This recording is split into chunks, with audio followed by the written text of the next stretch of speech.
Awesome. All right, let's go over to one of sort of my favorite parts, especially in this section of the book, which I think is just like ridiculously cool. It's how to make people like you instantly. I mean, if that doesn't sound absolutely amazing, then dude, I don't know. That's just so cool. Oh man, let's jump right into it. Let's go over to the computer and let's make it happen. Okay. So Carnegie, he was waiting in line for a letter at the post office at 33rd Street and 8th Avenue in New York, and he noticed that one of the clerks, there was a pretty long line, and one of the clerks, they were a little bit upset. They were just not having the best day ever, which is totally normal, right? I mean, it was a busy day at the post office. They were kind of bored with their job, weighing envelopes, hitting out stamps, making change, issuing receipts, the same thing over and over again, year after year after year. And so so Carnegie, he's in this line, and he says, you know what? I'm gonna make this clerk's day a little bit special. I'm gonna make it better. And so obviously he says, like, how can I do that, right? And to make him like me, he's got to say something nice, not about himself, but about him, right? Because if you want people to like you, talk about them.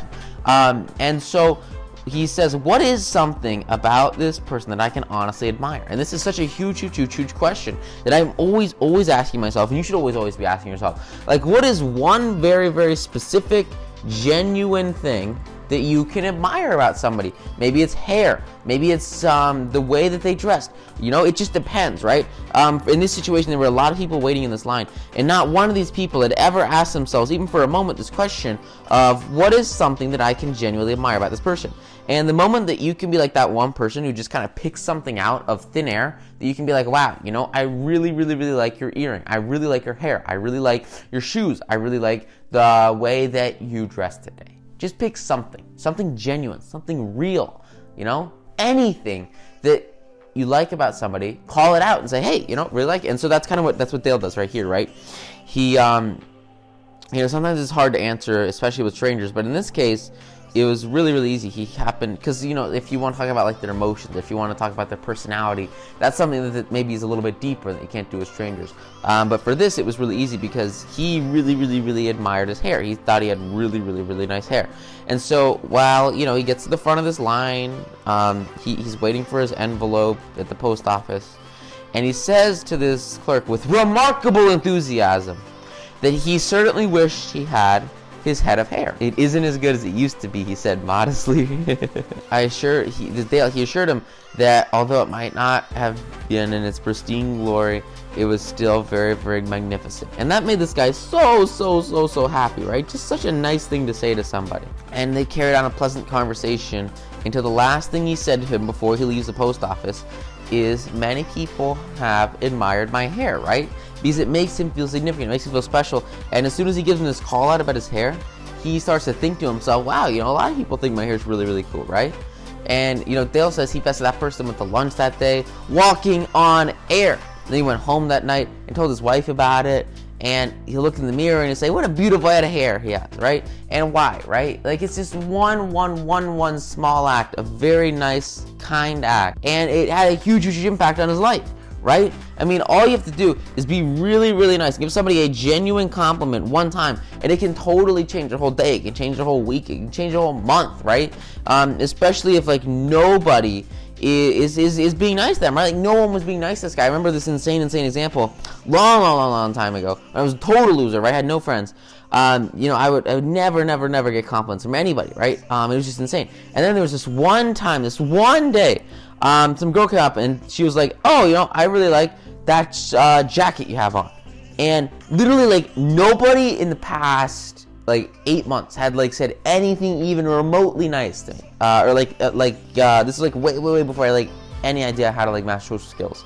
And that one genuine compliment had such a huge impact on, like, myself. Made me so happy, made me so excited, made me so thankful. And like, that jacket got worn a whole lot more because, like, I associated it with a feeling of happiness and kindness and just being cared about and significance.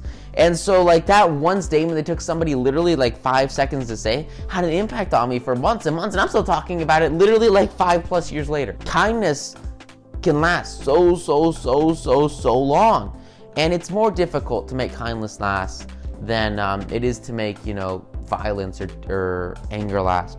But it's also 100 times more worthwhile to just keep throwing kind acts out into the universe. Because it takes 5 seconds for you to say, hey, I really like your wristband today.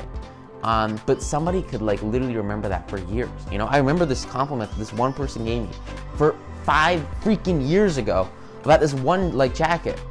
And it can brighten up somebody's day and totally change their state. And that's exactly what Carnegie does with this guy's hair. It's so powerful. And he told this story once in public, and a man walked up to him afterwards and asked him, what did you want to get out of him? What was he trying to get out of him? What was he trying to get out of him? People are so contemptibly selfish that they can't traditiate a little happiness and pass on a bit of honest appreciation. Really great example. I text everyone I know, hey, have a freaking amazing weekend. It's gonna be the best time ever. Just to spread positivity, spread positive energy, and make everybody super happy. And 99% of people are oh my God, thanks so much. You have an amazing weekend too, right? And everyone's reciprocating, because people will reciprocate when you treat them well. And then there's that 1% of people that are why are you sending me this? Why are you texting me this? And it's that's sort of what Carnegie's talking about here, is this 1% of people who are so selfishly oriented that they're what is this person selfishly trying to get? Instead of just accepting that you can habitually be nice and you can give genuine and quality compliments and communications and really connect with other people without having to get anything in return. It doesn't take much to give someone a nice little compliment or to walk into some store and just be nice to people. You don't have to get anything out of them. It just can be for the sake of making someone happy, right? Constantly, I'm trying to have really cool conversation with strangers, not so that I can get their phone number or just follow them around or get anything out of them, but it's just to spread happiness, right? And to have a more fulfilled life. You'll be happier if you make other people happier, and it's just a law of reciprocity in the universe, and it's so powerful, and it all stems from your ability to be totally satisfied with your own life, and then similarly have a totally massive drive, urge, desire to go out there and have that impact on other people and to push them to that next level and make them desire massive levels of success, and more importantly, internal fulfillment and happiness in their life, which is so huge. Because our souls, they're just huge, right? And we're not sour crab apples, and we should be met with the riches that we deserve by connecting with people, by spreading happiness, right? Sure, Dale says, what did he want to get out of this guy? He wanted something that was priceless, and he got it. He wanted a feeling that he had done something for him without him being able to do anything whatsoever in return.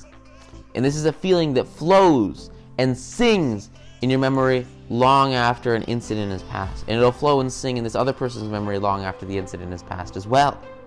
It's one of the most important laws of human conduct. And if you obey this law, then you will never get into trouble. And this law, we've kind of covered it a little bit.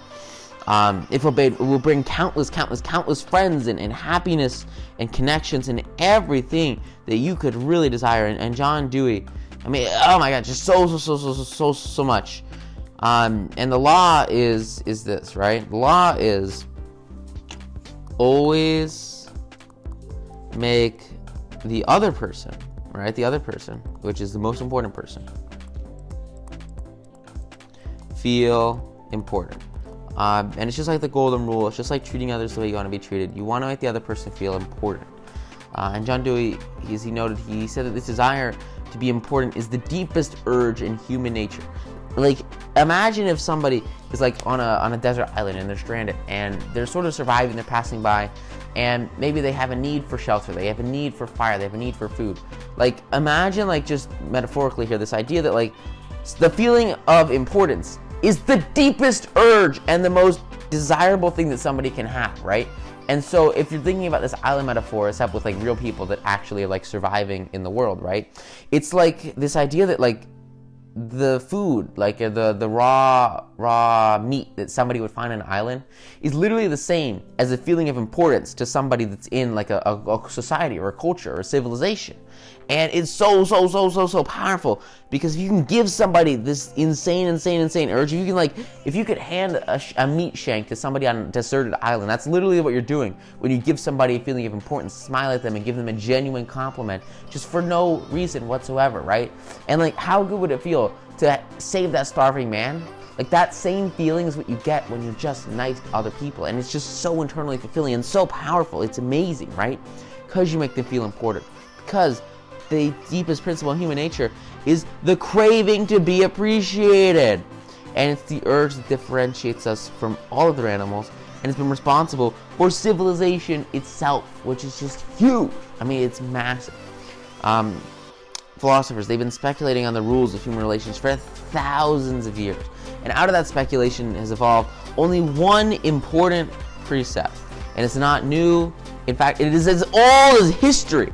And Zoroaster taught it to his followers in Persia 2,500 years ago. Confucius preached it in China 24 centuries ago. Lao Tse, the founder of Taoism, taught it to his disciples in the Valley of Han. Buddha preached it on the bank of the Holy Ganges 500 years before Christ. The sacred books of Hinduism taught it 1,000 years before that. Jesus taught it among his stony hills of Judah 19 centuries ago. And Jesus summed it up in one thought, and I think we should end on this because this is so powerful. I want you guys to take this and apply it and really have the biggest impact possible with this training. And this is such a powerful module that, get up and just find somebody, if you can connect to right now and give that genuine compliment to. And Jesus says it like this. He says, do unto others as you would have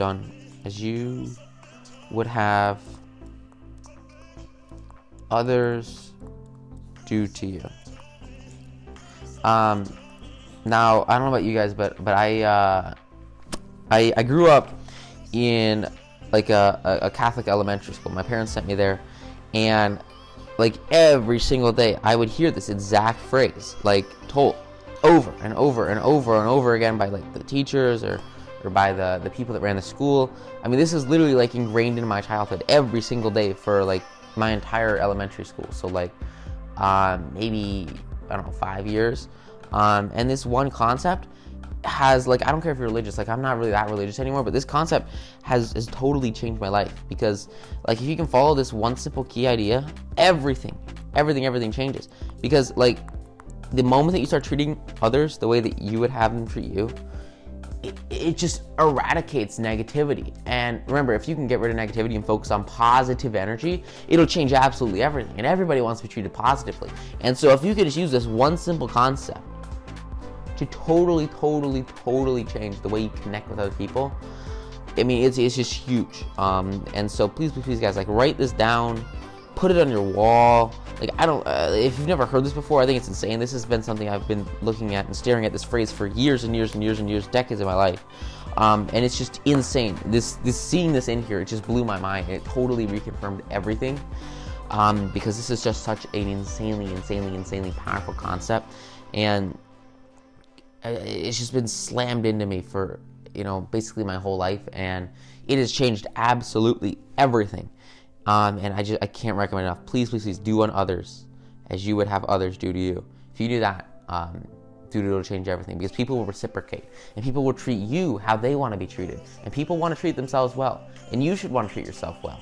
And you want to be in a happy state, you want to be in a peak state, and so you treat other people that way, and it's just going to totally explode the connection that you have with one another, and kind of more importantly, it'll build that mastermind, that relationship, and that third mind that will connect you guys as a group. And it's just so powerful. So please do unto others as you would have others do to you. All right, sound cool? Sound awesome? Hope you guys get a ton of value from this module. Go out there, apply it, absolutely crush it, and I will see you in the next one. Thank you. Bye.